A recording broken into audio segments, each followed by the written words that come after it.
Riyad, si tu devais être présent sur une seule plateforme, laquelle serait-elle?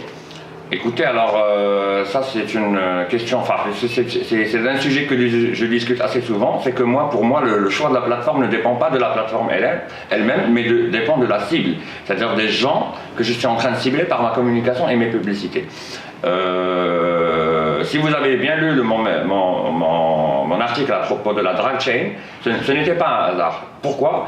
Eh bien parce que dans la communication classique, on était obligé de s'aligner sur certains canaux parce qu'il fallait y être. Aujourd'hui, la pertinence d'Internet, c'est que tu peux choisir ton canal de communication en fait à travers ce que tu veux faire passer comme message, à qui tu le veux faire et comment tu le veux faire. Donc aujourd'hui, si je suis une marque qui cible une catégorie client qui n'est pas présente sur Facebook, qu'est-ce que je suis en train de faire? Je suis en train de perdre mon argent parce que je suis en train de chercher midi à 14h. Donc, ce sont des gens qui ne vont jamais s'aventurer sur Facebook et qui ne liront jamais ce contenu-là, qui va juste être perdu. Un autre exemple, c'est qu'aujourd'hui, c'est vrai que Facebook concentre la présence maximum des Marocains sur Internet, mais il n'y a pas que Facebook. C'est-à-dire que si on analyse bien la data, la présence de nos clients, leurs attentes, ils sont un peu partout sur Internet.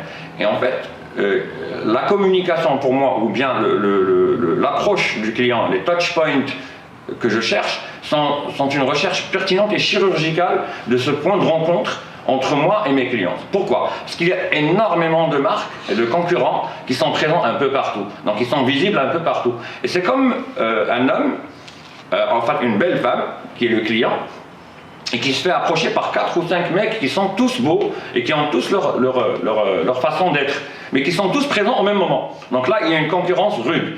Si moi je choisis un autre pignon de rue, mais qui est beaucoup plus pertinent pour elle, en fait, où elle fait plusieurs passages par jour, ben, j'aurai plus de chances de la rencontrer avec le bon message, avec la bonne approche. Donc j'ai cette façon assez dérisoire d'expliquer la chose, mais elle est pertinente. Pourquoi? Et ben parce que ça me permet d'abord de délivrer des messages forts, aux bonnes personnes, au bon moment, mais au bon coût surtout. Parce qu'aujourd'hui, ce qu'il faut comprendre, c'est que la présence digitale est une masse financière énorme pour une entreprise. Donc, bien parfaire cette présence, c'est aussi gérer les coûts, c'est aussi assurer une présence pérenne. Les gens me parlent beaucoup de stratégie, et dans la stratégie, ils te mettent tous les canaux et tout le reste, voilà, parce que plus c'est grand, plus c'est joli. Moi, je ne parle pas de stratégie, parce que Internet est tellement versatile que moi, je préfère parler de tactique.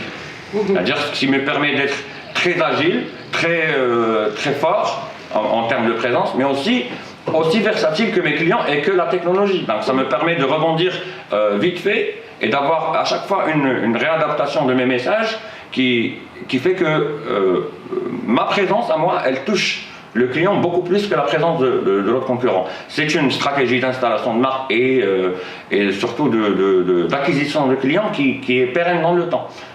C'est vrai que sur le moyen terme, le court terme et le moyen terme, ça ne paye pas vraiment, mais sur le long terme, c'est un accompagnement qui va marquer le subconscient du client d'une façon très forte. Et ce client-là, n'oublions pas qu'il est très averti aujourd'hui. Donc il sait déchiffrer le message reçu par l'entreprise, la façon dont elle le fait. Et donc moi je préfère ne pas insulter son intelligence et lui dire bah voilà, j'ai tout compris et je t'approche de telle manière à ce que tu comprennes que ma présence digitale n'est pas du n'importe quoi, mais c'est quelque chose que j'ai bien travaillé pour toi. Donc c'est la personnalisation, effectivement. Voilà.